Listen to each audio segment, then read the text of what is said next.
Hello dear students, welcome to Shri Krishna GS academy.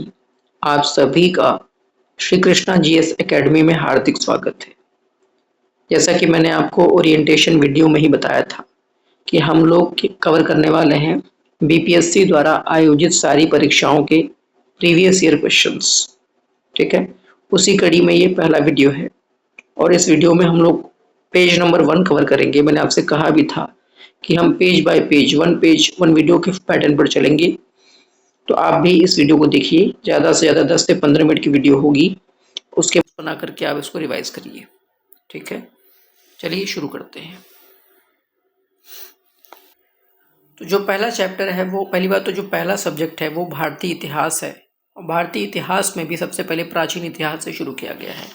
सबसे पहले प्राचीन इतिहास से शुरू किया गया है, एंशिएंट हिस्ट्री से। और एंशिएंट हिस्ट्री में भी जो पहला चैप्टर है उसका नाम है प्रागैतिहासिक काल।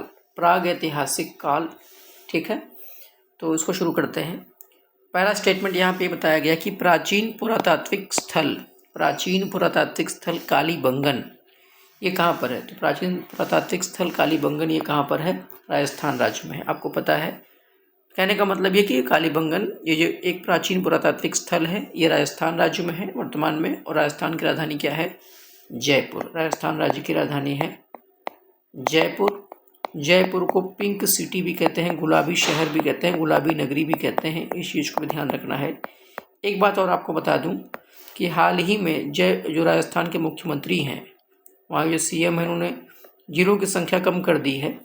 जिलों का पुनर्गठन हुआ है और अब वर्तमान में कितने ज़िले हैं, 41 ज़िले हैं। टोटल 50 ज़िले थे, लेकिन वापस से जिलों का पुनर्गठन करके जिलों की संख्या अब कितनी कर दी गई है, 41 डिस्ट्रिक्ट्स इन राजस्थान। ठीक है, जो वहाँ के वर्तमान मुख्यमंत्री हैं राजस्थान के, अभी के लिए जब मैं वीडियो रिकॉर्ड कर रहा हूँ जनवरी 2025 में, तो उनका नाम है भजन लाल शर्मा। अब आगे आप कभी भी वीडियो देखिए तो आप उस वक्त को क्रॉस चेक कर लीजिएगा, उस वक्त कौन है राजस्थान के करंट के सीएम कौन है, आप चेक कर लीजिएगा। आगे देख लेते हैं। प्रथम मानव जीवाश्म जो है ये भारत में प्राप्त हुआ था। तो प्रथम मानव जीवाश्म जो है ये भारत में कहाँ प्राप्त हुआ था, नर्मदा घाटी से प्राप्त हुआ था। नर्मदा घाटी आपको पता होगा, नर्मदा नदी और तापी नदी ये जो है ये वेस्ट पश्चिम की तरफ बहने वाली नदियां हैं। ठीक, तो प्रथम मानव जीवाश्म ये कहाँ प्राप्त हुआ था, नर्मदा घाटी में। आगे देख लेते हैं। भारत की प्राचीनतम संस्कृति है पूरा पाषाणिक संस्कृति। जो पूरा पाषाणिक संस्कृति क्या है, प्राचीनतम संस्कृति। मैंने आपसे कहा कि ये वन लाइनर फॉर्मेट में है। ये वन लाइनर फॉर्मेट बनाए किस आधार पे क्या है कि मान लीजिए जो भी क्वेश्चन पूछे गए होंगे उसका 4 ऑप्शंस रहे होंगे, तो उसमें से एक ऑप्शन यही रहा होगा पूरा पाषाणिक संस्कृति। ये क्या है, प्राचीनतम संस्कृति है। ठीक है, अगला स्टेटमेंट। भारत में विश्वविख्यात शैल चित्रकला स्थल स्थित है। जो शैल चित्रकला स्थल है ये कहाँ पर स्थित है, भीमबेटका में। आपको पता होना चाहिए भीमबेटका जो है बहुत इंपॉर्टेंट साइट है। ये मध्य प्रदेश के रायसेन जिले में है। मध्य प्रदेश का एक जिला है रायसेन, वहाँ पर है ये भीमबेटका केव पेंटिंग्स। ठीक है, शैल चित्रकला ये बहुत विश्वविख्यात है यहाँ भीमबेटका का। और वीएस वाकांकर जो है इन्होंने इस गुफा की खोज की थी। इस चीज़ को भी आपको ध्यान देना है। तो भीमबेटका कहाँ पर है, मध्य प्रदेश। मध्य प्रदेश की राजधानी वो क्या है, भोपाल है। मध्य प्रदेश की राजधानी है भोपाल। और मध्य प्रदेश में वर्तमान में है 55 जिले। कितने जिले हैं, 55 जिले। ठीक है, वर्तमान में मध्य प्रदेश में 55 जिले हैं, 55 डिस्ट्रिक्ट्स। ठीक, आगे देख लेते हैं। प्रथम मनके के निर्माण का प्रमाण प्राप्त होता है। जो मनके निर्माण का जो प्रमाण प्राप्त होता है वो कहाँ से प्राप्त होता है, पाटने से। पाटने नामक एक स्थल है, वहाँ से मनके निर्माण का प्रमाण प्राप्त होता है। ये चीज़ ध्यान देना, बीपीएससी पीवाईक्यू में पूछा गया है। चिरांदपुरा स्थल, जो चिरांदपुरा स्थल है आपका जो है ये, इस पर प्राचीनतम कौन सी प्राचीनतम किस टाइप की संस्कृति के अवशेष मिले हैं, तो नवपाषाणिक संस्कृति के अवशेष मिले हैं। तो चिरांद जो है ये आपका वैशाली जिले में है और यहाँ से जो है नवपाषाणिक संस्कृति के अवशेष मिले हैं। चिरांद बिहार में है, इस चीज़ को याद रखना है। चिरांद कहाँ पर है, बिहार में है। स्थल है, इसको मैं आपको थोड़ा सा करेक्ट कर देता हूँ कि चिरांदपुरा स्थल ये एक नवपाषाणिक संस्कृति के अवशेष यहाँ से मिले हैं। अभी मैंने बताया गलती से वो चिरांद वैशाली जिले में, जबकि चिरांद वैशाली में नहीं है। चिरांद है सारण जिले में, बिहार का एक जिला है सारण, इसका मुख्यालय है छपरा। ठीक है, तो सारण में ही जो है चिरांद अवस्थित है। ये एक नवपाषाणिक संस्कृति का यहाँ पर स्थल प्राप्त हुआ है। ठीक है, वैशाली जिले में एक ऐसा ही स्थल है, उसका नाम है चेचर। चेचर कहाँ पर है? वैशाली जिले में है। और ऐसे ही कुछ नवपाषाणिक संस्कृति बिहार में और कई जगह पाई गई है, जैसे कि आपका सिनुआर, एक जगह है सिनुआर। सिनुआर कहाँ पर है सर? सिनुआर रोहतास जिले में है, वही रोहतास जिसका मुख्यालय क्या है? सासाराम। इसका मुख्यालय क्या है? सासाराम। मनेर, मनेर नामक जो नवपाषाणिक संस्कृति है कहाँ पाई गई है? पटना में, पटना जिले में है ये। ताराडीह, ताराडीह जो है ये बोध गया में पाई गई है, बोध गया में। ठीक है, और बरूडीह, बरूडीह सिंहभूम में पाया गया, लेकिन सिंहभूम कहाँ का है? झारखंड का जिला है। ठीक है, तो ताराडीह आपका बोध गया में, और बरूडीह इसको भी याद रखिएगा, बरूडीह जो है ये कहाँ पाया गया? ये कहाँ पर है? ये आपका सिंहभूम जिले में, जो कि झारखंड का हिस्सा है, झारखंड में है। इसीलिए आपको बस इतना याद रखना है, बिहार में जो नवपाषाणिक जो संस्कृति के जो स्थल पाए गए उसमें एक आप तो आपका हो गया चिरांद, जो कि सारण जिले में है, इसको करेक्ट कर लीजिए, सारण जिले में है, सारण का मुख्यालय है छपरा। और दूसरा है आपका जो है चेचर, जो कि वैशाली जिले में है, सिनुआर रोहतास जिले में है, मनेर पटना जिले में है, ताराडीह बोध गया जिले में है। ठीक, इसको याद रखना है। ठीक, आगे देख लेते हैं अगला स्टेटमेंट। जिस काल में कृषि कर्म का प्रादुर्भाव हुआ वो कहलाता है नवपाषाण काल। कृषि कर्म का प्रादुर्भाव मतलब कि उसका स्टार्टिंग हो गया इस तरीके से, तो वो कौन सा काल कहलाता है? नवपाषाण काल। उसका और डेवलपमेंट हो गया किस काल में? नवपाषाण काल में।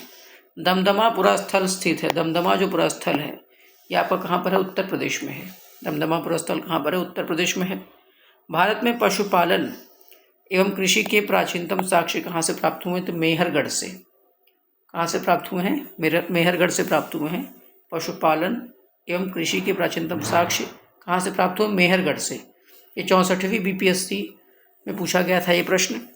ठीक है, तो पशुपालन एवं कृषि के प्राचीनतम साक्ष्य कहाँ से प्राप्त हुए? मेहरगढ़ से। ठीक, कैलकोलिथिक युग कहा जाता है तो ताम्रपाषाण, देखिए कैल्को मतलब कैलकोलिथिक युग, तो कैलकोलिथिक युग ये कहा जाता है किससे?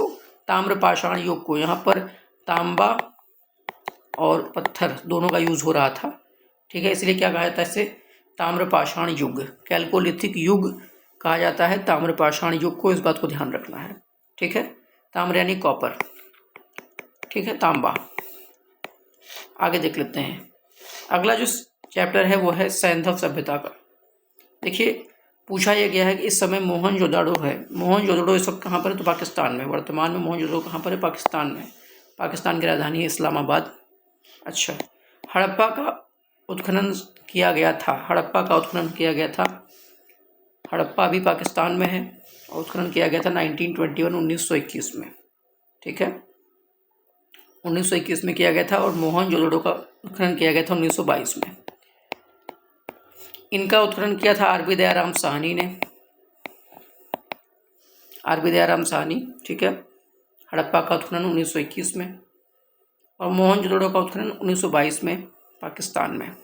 ठीक, प्राक सैंधव काल के कालीबंगा पुरस्थल से हल द्वारा जुताई के प्रमाण प्राप्त हुए हैं। तो हल द्वारा जुताई के जो प्रमाण प्राप्त हुए हैं वो कहाँ से प्राप्त हुए हैं? कालीबंगन नामक स्थान से। अभी आप देख करके आए, कालीबंगा कहाँ पर है? वर्तमान में राजस्थान में। हड़प्पी संस्कृति, यानी हड़प्पी संस्कृति कैसी थी? सैंधव संस्कृति थे। इसके उपकरण निर्मित थे ताम्र यानी तांबा और कांसा के, तांबा अथवा कांसा दोनों के थे। इसे कांस्य युग भी कहा जाता है, कांस्य युग आपको पता होगा, कांस्य युग भी इसे कहते हैं। कांसा मतलब ब्रॉन्ज होता है, ब्रॉन्ज। कांसा क्या होता है? कॉपर, तांबा प्लस टिन दोनों का मिक्सचर होता है, तांबा प्लस टिन का मिक्सचर होता है कांसा। ठीक है, इसे कांस्य संस्कृति या कांस्य युग भी कहा जाता है, ब्रॉन्ज एज भी कहा जाता है हड़प्पी संस्कृति को।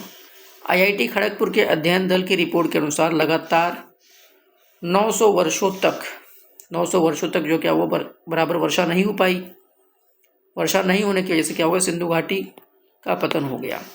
तो वर्षों तक न के बराबर वर्षा होने के कारण क्या हो गया? सिंधु घाटी सभ्यता का पतन हो गया। सिंधु घाटी सभ्यता की सबसे महत्वपूर्ण विशेषता क्या है? नगर नियोजन। तो सिंधु घाटी सभ्यता कि सबसे महत्वपूर्ण विशेषता क्या है नगर नियोजन, वो अपनी सिटी प्लानिंग के लिए जानी जाती है, नगर की प्लानिंग के लिए। सिंधु घाटी सभ्यता की प्रकृति क्या थी, नगरीय प्रकृति थी, अभी आपने ऊपर पढ़ा। वह हड़प्पा कालीन स्थल जहाँ से हल का टेराकोटा प्राप्त हुआ है। हल का टेराकोटा कहाँ से प्राप्त हुआ है, बनावली से प्राप्त हुआ है। हल का टेराकोटा जो है वो कहाँ से प्राप्त हुआ है, वो आपका बनावली से प्राप्त हुआ है। इस चीज़ को ध्यान रखना। हरियाणा में है वर्तमान में, ये फतेहाबाद जिले में। ठीक, यहाँ पर हल का टेराकोटा प्राप्त हुआ। टेराकोटा अगर आपको नहीं पता है तो आप कमेंट सेक्शन में क्वेश्चन करिए, उसका आंसर आपको मिल जाएगा। ठीक है, एक प्रकार की फायर्ड क्ले होती है मिट्टी, उसको मतलब फायर्ड क्ले करके होता है। ठीक है, आगे देख लेते हैं। हड़प्पा और मोहनजोदड़ो के उत्खनन से संबंधित थे तो कौन कौन, आरडी में सबके नाम दिए हुए हैं, कई सारे लोग थे इसमें। आरडी बनर्जी, दयाराम साहनी, केएन दीक्षित तथा एमएस वत्स। हड़प्पा का बंदरगाह नगर कौन सा है, तो लोथल। ऑप्शन के हिसाब से क्या था, लोथल बंदरगाह। ठीक है, लोथल आपको पता है बंदरगाह नगर था, वर्तमान में गुजरात में है। ठीक है, वर्तमान में गुजरात में है। ये किस नदी के किनारे है, तो लोथल जो है ये भोगवा नदी के किनारे, इस चीज़ को ध्यान रखना। लोथल जो है ये भोगवा नदी के किनारे है, भोगवा नदी के किनारे है। सिंधु सभ्यता से संबंधित पुरातात्विक स्थल लोथल, ये यहाँ पे बता चुका हूँ, भोगवा नदी के तट पर स्थित है। फिर हड़प्पा में एक उन्नत जल प्रबंधन प्रणाली का पता चलता है, कहाँ पता चलता है, धौलावीरा में। हड़प्पा में एक उन्नत जल प्रबंधन प्रणाली, अगर जल प्रबंधन प्रणाली की बात करें तो कहाँ, धौलावीरा। धौलावीरा वर्तमान में कहाँ पर है, गुजरात में है। धौलावीरा वर्तमान में कहाँ पर है, ये गुजरात में है। इस चीज़ को भी आपको ध्यान रखना है। धौलावीरा इस वक्त ये गुजरात में है और यहाँ से एक उन्नत जल प्रबंधन प्रणाली का पता चलता है। और आपको ये भी एक हड़प्पी स्थल है, इसको भी ध्यान रखना है। हड़प्पी स्थल है, कच्छ जिला है, उसी जिले में है आपका ये हड़प्पा धौलावीरा। इस चीज़ को भी आपको, किस जिले में है, कच्छ जिला, जो गुजरात का कच्छ जिला है वहाँ पर है ये धौलावीरा। धौलावीरा जो है किस नदी के किनारे है, तो ये लूनी नदी के किनारे है। लूनी नदी है वर्तमान में, इसी नदी के किनारे है धौलावीरा। ठीक, हड़प्पा में मिट्टी के बर्तनों पर सामान्यतः कौन से रंग का उपयोग होता था, तो देखिए हड़प्पा में मिट्टी के बर्तनों पर सामान्यतः लाल रंग का उपयोग होता था। इस चीज़ को, लाल रंग का उपयोग यहाँ पर हो रहा था, इस चीज़ को आपको ध्यान रखना है। हड़प्पा में एक उन्नत जल प्रबंधन प्रणाली की बात हो गई। धौलावीरा में मिट्टी के बर्तनों पर सामान्यतः कौन सा रंग, लाल रंग। और सिंधु सभ्यता किस युग की थी, तो आद्य ऐतिहासिक काल के युग के अंतर्गत आती है। देखिए मैं आपको सारे युग इसमें बता देता हूँ, कौन कौन से काल कैसे हैं। तो सिंधु सभ्यता को बस खाली अभी आप याद रखो, ये आद्य ऐतिहासिक काल के अंतर्गत आती है। तो जो ऐतिहासिक काल है वो 3 पार्ट में डिवाइड है। एक तो प्रागैतिहासिक,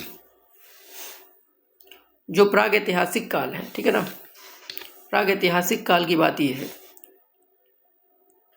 वह समय से है जब मनुष्य ने अपना इतिहास लिखना शुरू नहीं किया था। तो इसको इंग्लिश में बोलते हैं प्री हिस्ट्री। प्री हिस्ट्री, प्रागैतिहासिक काल का मतलब यही होता है कि इतिहास के उस समय काल से है, वह समय काल जब मनुष्य ने अपना इतिहास लिखना शुरू नहीं किया था। इसकी शुरुआत तब हुई जब पहले मानवों ने क्या किया, पत्थर के औजारों का इस्तेमाल करना शुरू किया, और तब समाप्त हुआ जब लेखन प्रणाली का आविष्कार हुआ। तो इस चीज़ को आपको ध्यान रखना है। सर अच्छा ये आद्य ऐतिहासिक काल क्या है, जो आद्य ऐतिहासिक काल है आपको मैं बता दूं, जैसे हड़प्पा वाला जो ये सभ्यता है ये आद्य ऐतिहासिक काल से संबंधित है। इसका मतलब होता है कि यहाँ पर तो लिखना शुरू कर दिया था, ठीक है, लेकिन वो जो भी कुछ लिखा गया उसको अभी तक हम क्या हुए, पढ़ नहीं पाए हैं। इस चीज़ को भी आपको ध्यान रखना है, पढ़ नहीं पाए हैं मतलब कि प्रागैतिहासिक और ऐतिहासिक काल के बीच का जो कालखंड है, जो समय, उसे बोलते हैं आद्य ऐतिहासिक काल। ठीक है, जब किसी संस्कृति या सभ्यता के पास अभी तक लिखित भाषा नहीं थी, वहाँ पे हम लिखा गया है। एक्चुअली में वो चित्रात्मक लिपि थी, हड़प्पा वासियों ने चित्रात्मक लिपि का प्रयोग किया, लेकिन उसे अभी तक हम लोग पढ़ नहीं पाए हैं। उसे बोस्ट्रोफिडॉन भी कहते हैं, बोस्ट्रोफिडॉन, चित्रात्मक लिपि को बोस्ट्रोफिडॉन भी कहा जाता है। इस चीज़ को भी ध्यान रखना है, ठीक है। कहने का मतलब सबसे पहले प्रागैतिहासिक काल, फिर आद्य ऐतिहासिक काल, फिर ऐतिहासिक काल। और जब हमने लिखना शुरू कर दिया उसके बाद जो भी कुछ लिखा गया है उसको हम पढ़ भी लिए हैं, पढ़ भी पा रहे हैं, पढ़ा भी गया है, तो वो क्या हो गया, ऐतिहासिक काल में आ गया।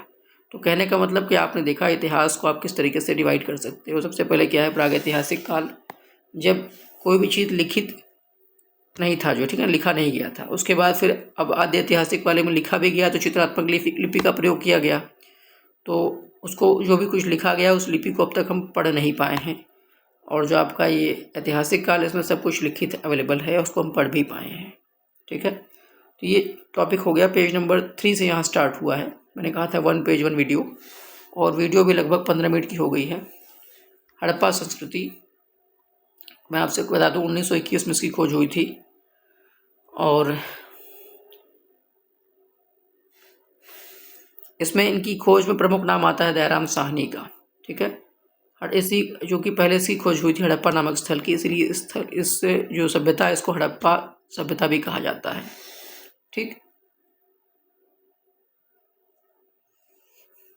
और उसके बाद फिर 1922 में मोहनजोदड़ो की खोज होती है। दोनों ही स्थल वर्तमान में पाकिस्तान में है। ठीक, इस हिसाब से आपका ये जो पेज है ये कवर हुआ। और 2-4 चीज़ें मैंने आपसे और बताई थी कि जैसे चिरांद कहाँ पर है, चूँकि बीपीएससी आप देने जा रहे हो, तो चिरांद जो बिहार में साइट है उसको याद रखना है। सिनवार जो है वो रोहतास ज़िले में है। जो आपका चिरांद है वो कहाँ पर है, वो सारण ज़िले में है। मैंने भी गलती करके आपको बताया था वैशाली, तो इसको आप करेक्ट कर लीजिएगा। और चेचर जो है वैशाली ज़िले में है। वैशाली ज़िले का नाम है, ठीक है ना, जबकि मुख्यालय वैशाली का ज़िले का क्या है, हाजीपुर। ऐसे ही सारण ज़िले का मुख्यालय क्या है, छपरा। ठीक है, बिहार में वर्तमान में 38 ज़िले हैं। बिहार की राजधानी है पटना। ठीक है, इस तरीके से हमने पहला पेज कवर किया। ऐसे ही हम सारे पेजेस नियर अबाउट 140 पेज के आसपास है, हम सबको कवर करेंगे। आप प्लीज़ मल्टीपल टाइम्स रिवाइज करिए। अगर कोई चीज़ें आपको लग रहा है कि गलत बताई गई हैं गलती से, तो आप उसको कमेंट सेक्शन में बता सकते हैं। कुछ और समझ में नहीं आया तो आप कमेंट सेक्शन में उसे अपनी बात रख सकते हैं। Thank you.